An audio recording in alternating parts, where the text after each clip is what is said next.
Hey Star Wars fans, how you doing? This is John with SWNet77.com.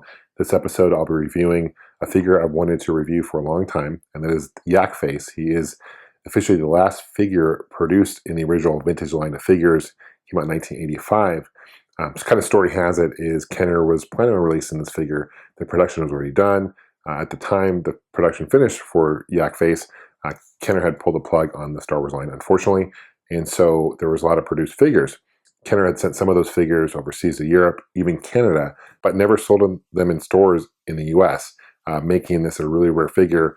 In fact, a lot of these Yak Faces are actually probably destroyed, unfortunately. So I'm not sure how many of these were produced, but it was a low-run figure. In Canada, it was available in the Power of the Force card back, which came with this little staff that he has as a kind of a weapon, if you want to call it that. There's also a tri-logo Yak Face, which wasn't packed with the staff, although it has a place to put the staff in. I don't know why that's the case, but that just is. So the fact that this one has the staff is really cool. This is considered one of the harder figures to find in the vintage Star Wars line. There are really 5 really rare figures in the line, and that goes in order. And this is my personal list. First one is a double telescoping figures. You have Darth Vader, Luke Skywalker. Those are really, really rare figures because Kenner found out that those double telescoping lightsabers broke off really easily. They quickly fixed that, and so they just have a single telescoping lightsaber. The second rarest figure in the Star Wars vintage line is the vinyl cape Jawa. So initially when Jawa was released, he had a vinyl cape, much like Darth Vader did and Obi-Wan. Kenner was worried because the Jawa was about half the size of a normal 3 3/4 inch figure. They wanted to give it a little better quality, so they actually replaced vinyl really quickly with cloth. So that's a really rare figure. There weren't many produced, making it very rare. The third rare Star Wars figure is the rocket-firing Boba Fett. So initially, Kenner was going to release Boba Fett as a rocket-firing. His rocket could actually fire a rocket. They advertised as much. They gave it, it's going to be a giveaway. On the back of the figures, actually said rocket-firing.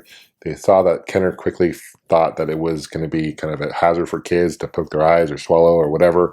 And so they basically got rid of that. A few were produced, and those are really rare figures. The fourth rarest figure is Yak Face, as I just explained why he is so rare.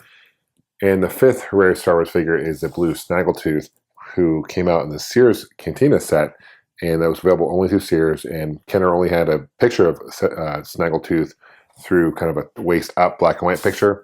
So they thought he was blue, thought he was normal height, so they made him 3 3/4 inch with boots. Found out that Snaggletooth was actually really short, alien with no boots.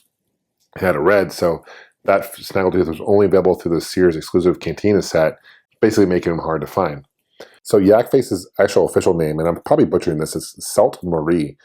He appeared in Return of the Jedi as part of Jabba's palace. He has a very small role in the movie, but according to the expanded universe Star Wars, he's centuries years old. He's over 200 years old, going back to the Old Republic even. And he is an informant. He collects secrets and he shares secrets.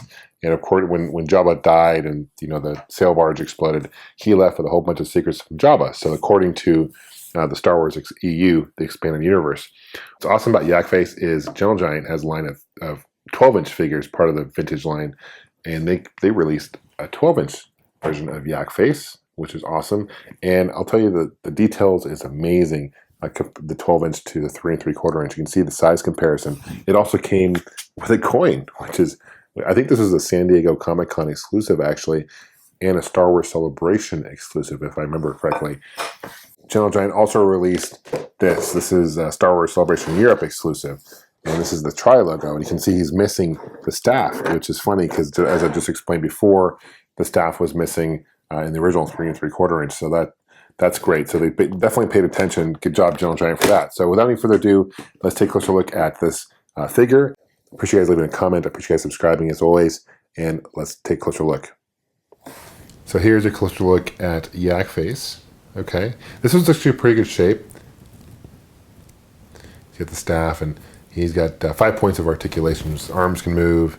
His legs he can sit down. He's at the pegs at the very bottom. He's got LFL with an 85 year in the back, kind of a date stamp, which is nice. His head will swivel and turn, and the staff you can put in either hand. Here is what the Gentle Giant version looks like. Same articulation, even on the back. You've got the LFL 1985. I mean, the attention to detail is amazing. And even though I don't have a smaller coin to show you, I do have the Gentle Giant larger scale coin. You can see what it looks like. Same thing as the original, smaller, like 3 3/4 inch scale coin.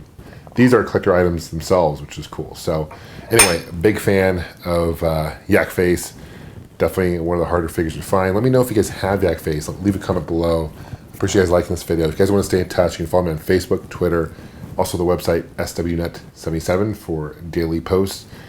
And also, guys, I do have Starwarsnut77 t-shirts available if you're interested. That will help support the show as well. I'll put a link below. Thanks for watching, guys. May the Force be with you. Take care.